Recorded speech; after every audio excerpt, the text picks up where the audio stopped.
Halo semuanya dan selamat datang. Pernah nggak sih Anda harus menjalankan ribuan tugas komputasi dan malah pusing duluan mikirin servernya?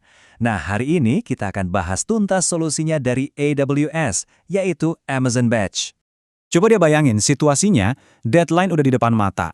Anda harus ngeproses ribuan file video atau mungkin menganalisis jutaan baris data.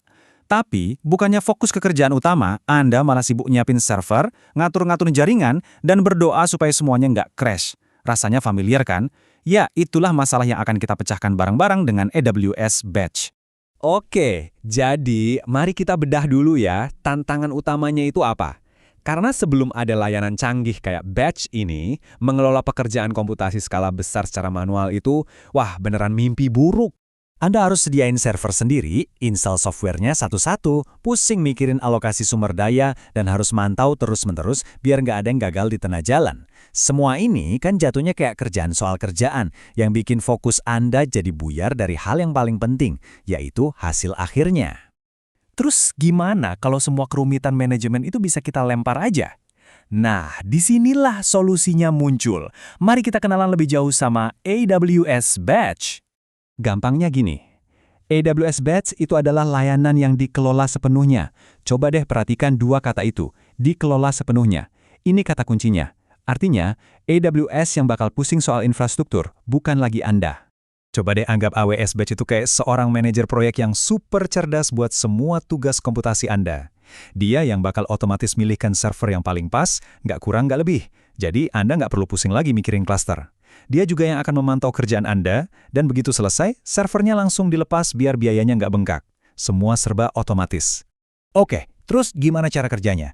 Sebenarnya ada 4 komponen inti yang perlu kita pahami. Kalau kita sudah ngerti keempat hal ini, wah, itu udah jadi kunci buat bisa pakai AWS Batch secara efektif. Nah, ini dia keempatnya. Yang pertama ada jobs, ini tugasnya itu sendiri. Lalu ada job definitions, anggap aja ini resepnya. Terus ada job queues, tempat tugas-tugas tadi ngantri. Dan terakhir compute environment, ini dapur tempat semua tugas dieksekusi. Yuk kita bahas satu persatu. Pertama, job. Ini simpel banget. Job itu ya tugas yang mau Anda selesaikan. Mau itu ngejalanin skrip analisis data, render video, atau tugas komputasi berat lainnya. Inilah apanya yang perlu dikerjakan. Berikutnya, job definition. Kalau job tadi adalah apanya, nah job definition ini adalah bagaimananya. Ini tuh semacam resep atau cetak biru yang ngasih tahu batch, batch buat tugas yang ini gue butuh sekian CPU, sekian memori, dan tolong kasih izin akses ke file ini ya. Nah, setelah Anda punya jobnya dan resepnya, Anda tinggal taruh aja di job queue. Sesuai namanya, ini adalah antrian. Jadi pekerjaan Anda bakal nunggu dengan rapi di sini sampai sumber daya komputasinya siap buat ngerjain. Dan yang terakhir, compute environment. Inilah pabrik atau dapur besarnya tempat semua keajaiban terjadi.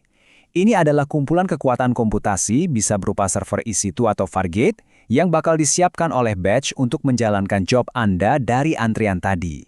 Jadi, beginilah alurnya kalau semua komponen tadi digabung.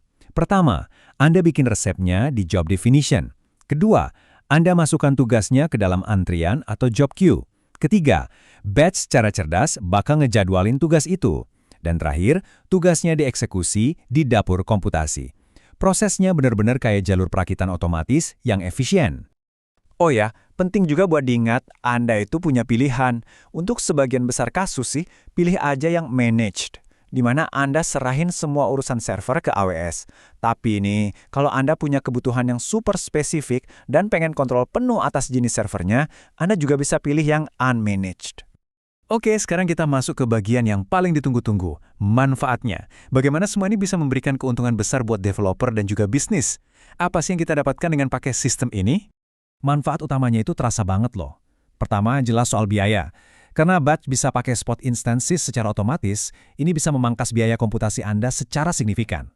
Kedua, yang mungkin lebih berharga dari uang adalah waktu. Waktu yang tadinya habis buat ngurusin server, sekarang bisa Anda pakai buat inovasi. Dan ini bagian terbaiknya soal harga. Kira-kira berapa biaya tambahan yang harus kita bayar untuk semua kecerdasan AWS Batch ini?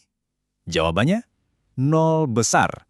Betul, layanan orkestrasinya sendiri gratis. Tentu saja perlu diingat ya, Anda tetap bayar untuk sumber daya yang dipakai di belakangnya, kayak server SG2 atau penyimpanan S3. Tapi, AWS sama sekali nggak mengenakan biaya tambahan untuk layanan manajemen dan penjadwalan pintarnya batch itu sendiri. Intinya, Anda hanya bayar apa yang Anda pakai. Jadi, mari kita simpulkan semuanya. Dan coba kita pikirkan, apa arti semua ini bagi cara kita bekerja dan menyelesaikan tugas-tugas komputasi yang berat itu. Pada akhirnya, pesannya sebenarnya cuma satu dan sangat sederhana. AWS Batch itu membebaskan Anda dari kerumitan infrastruktur. Lupakan server, lupakan cluster. Fokus aja pada hal yang benar-benar penting. Kode Anda, data Anda, dan inovasi yang ingin Anda ciptakan. Sebagai penutup, saya mau ninggalin Anda dengan satu pertanyaan buat direnungkan. Kalau kita lihat gimana layanan seperti Batch ini bisa mengotomatiskan tugas yang dulunya rumit banget, ini jadi bikin kita bertanya-tanya, batas selanjutnya ada di mana ya? Kira-kira proses kompleks apa lagi dalam pekerjaan kita yang siap untuk disederhanakan berikutnya? Terima kasih sudah menyimak.